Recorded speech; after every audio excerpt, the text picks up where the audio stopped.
आज है 17 अगस्त और वक्त हो रहा है 7 PM। शुरुआत करते हैं ईरान की न्यूज से। ईरान और यूएसए के बीच में सीज फायर हुआ था 60 दिन का, और इस 60 दिन के अंदर एक नेगोशिएशन होना था। लेकिन बताया ये जा रहा है ये 60 दिन का जो सीज फायर हुआ था इसकी डेडलाइन आज है, आज ये खत्म हो जाएगा। और अभी तक ईरान और अमेरिका के बीच में कोई भी नेगोशिएशन नहीं हो पाया है। देखने वाली बात ये होगी कि क्या ये सीज फायर का विंडो और ज्यादा बढ़ाया जाएगा या दोनों कंट्री दोबारा से एक दूसरे के ऊपर अटैक करना शुरू कर देंगे। इसी के साथ मैं आपको बता दूं, वॉल स्ट्रीट जर्नल अमेरिका की न्यूज एजेंसी है, उसमें से खबर निकलकर सामने आ रही है जिसमें बताया जा रहा है कि ईरान बहुत तेजी के साथ मिसाइल्स और ड्रोन्स बना रहा है। अमेरिका और ईरान की जो डिप्लोमेसी की बातचीत हो रही है उस पर भरोसा नहीं कर रहा है और वो अपनी मिलिट्री को और ज्यादा मजबूत करता जा रहा है एक लंबे कॉन्फ्लिक्ट के लिए। मतलब कि ईरान तैयारी कर रहा है एक लंबी जंग के लिए, ये कहना है वॉल स्ट्रीट जर्नल का। मैं आपको बताता चलूं, ईरान की तरफ से भी ये खबर आई थी कि हम पहले से ज्यादा तेजी के साथ मिसाइल्स बना रहे हैं। इसका मतलब साफ है कि ईरान को ये बात पता है कि डिप्लोमेसी से ये मामला हल होने वाला नहीं है और ईरान एक लंबी जंग की तैयारी कर रहा है। और इसी के चलते बताया जा रहा है कि ईरान ड्रोन्स और मिसाइल बहुत तेजी के साथ बना रहा है। इसी के साथ मैं आपको बता दूं, ईरान को 1% भी भरोसा नहीं है अमेरिका और ईरान की डिप्लोमेसी जो हो रही है। खबर आपको बता दूं, सुबह सुबह आज ईरान ने ड्रोन से हमला किया है इराक के इरबिल रीजन में। बताया ये जा रहा है कि वहां के जो पीएम हैं उनके रेसिडेंट्स पर हमला हुआ है, उनके जो ऑफिस है उन पर हमला हुआ है। इसी के साथ मैं आपको बता दूं, इसमें कोई भी कैजुअलिटी अभी तक रिपोर्ट नहीं करी गई। मैं खबर आपको अमेरिका से बता दूं, डोनाल्ड ट्रंप ने अपने ट्रूथ सोशल पर एक पोस्ट किया है जिसमें लिखा है कि सऊदी अरब, टर्की और पाकिस्तान की जो डिफेंस एग्रीमेंट हुआ है ये बहुत अच्छा है और मैं इससे बहुत ज़्यादा खुश हूँ। मैं आपको बताता चलूँ, ये जो डिफेंस एग्रीमेंट हुआ है इसके तहत अगर एक कंट्री पर हमला होता है तो दोनों कंट्री पर हमला माना जाएगा। मतलब 3 में से अगर किसी एक कंट्री पर हमला होता है तो दोनों कंट्री पर हमला माना जाएगा बाकी की। तो ये एक तरह से डिफेंस एग्रीमेंट है। इसकी आज तारीफ किया डोनाल्ड ट्रंप ने।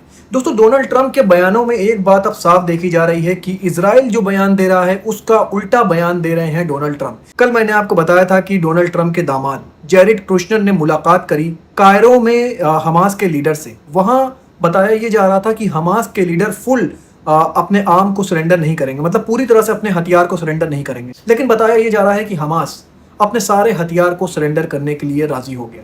और दोस्तों, अगर हमास अपने सारे हथियार सरेंडर करने के लिए राजी हो जाता है तब डोनाल्ड ट्रंप को अपना पीस प्लान लागू करना ही होगा।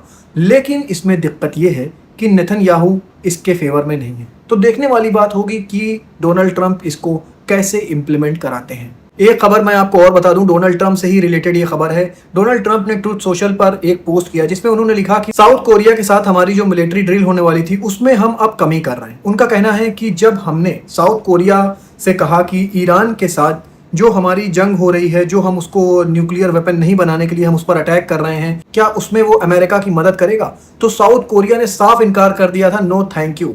इसी के बाद डोनाल्ड ट्रंप ने आगे लिखते हुए कहा कि नॉर्थ कोरिया हमारा बहुत अच्छा दोस्त है, किम योंग हमारे बहुत अच्छे दोस्त हैं और अगर हम ऐसे ही साउथ कोरिया के साथ ड्रिल करते रहे तो एक गलत मैसेज जाएगा नॉर्थ कोरिया को। इसलिए हम ये जो ड्रिल कर रहे हैं ये बहुत पहले से हम लोग ने सेटअप कर लिया था, इसलिए ये ड्रिल कर रहे हैं, लेकिन बहुत छोटे पैमाने पर। जिस तरह पहले ये ड्रिल होनी थी बड़े पैमाने पर, अब वो नहीं होगी। दोस्तों, इससे एक बात साफ समझ में आ रही है कि डोनाल्ड ट्रंप नाराज हैं साउथ कोरिया से, क्योंकि साउथ कोरिया ने उनको ज्वाइन नहीं किया ईरान की वॉर में। दोस्तों, जितने भी अमेरिका के एलाय थे किसी ने भी अमेरिका को ज्वाइन नहीं किया ईरान की वॉर में। ना ही नाटो ने ज्वाइन किया, ना ही साउथ कोरिया ने ज्वाइन किया। मैं आपको बता दूं, साउथ कोरिया में अमेरिका ने अपनी बहुत बड़ी यूनिट डिप्लॉय कर रखी है, वहां पे अपने एयर डिफेंस सिस्टम भी लगा रखे थे। लेकिन जब साउथ कोरिया को अमेरिका बुलाता है ईरान की वॉर के लिए तो साउथ कोरिया कहता है नो थैंक यू। मैं खबर आपको रशिया और यूक्रेन की बता दूं। दोस्तों, यूक्रेन के हमले काफी ज्यादा तेज हो गए हैं रशिया पर, जिसमें बताया जा रहा है कि यूक्रेन अब मिसाइल्स का भी इस्तेमाल कर रहा है। इससे ये बात साफ समझ में आ रही है कि यूक्रेन के पास जो मिसाइल्स कम हो रहे थे अब कहीं ना कहीं से उसके पास वो वेपन्स आ चुके हैं। इसी के साथ मैं आपको बता दूं, कल यूक्रेन ने अपने गाइडेड बम का भी एक टेस्ट किया। बताया ये जा रहा है कि लगभग ये 250 kg का बम है, जिसको अगर 130 किलोमीटर पहले भी ड्रॉप कर दिया जाता है तो वहां से ये उड़ता हुआ अपने टारगेट पर जाएगा। बताया ये जा रहा है कि यूक्रेन ने इसको खुद बनाया है और इसकी कॉस्टिंग जो है वो बहुत ही कम आई है।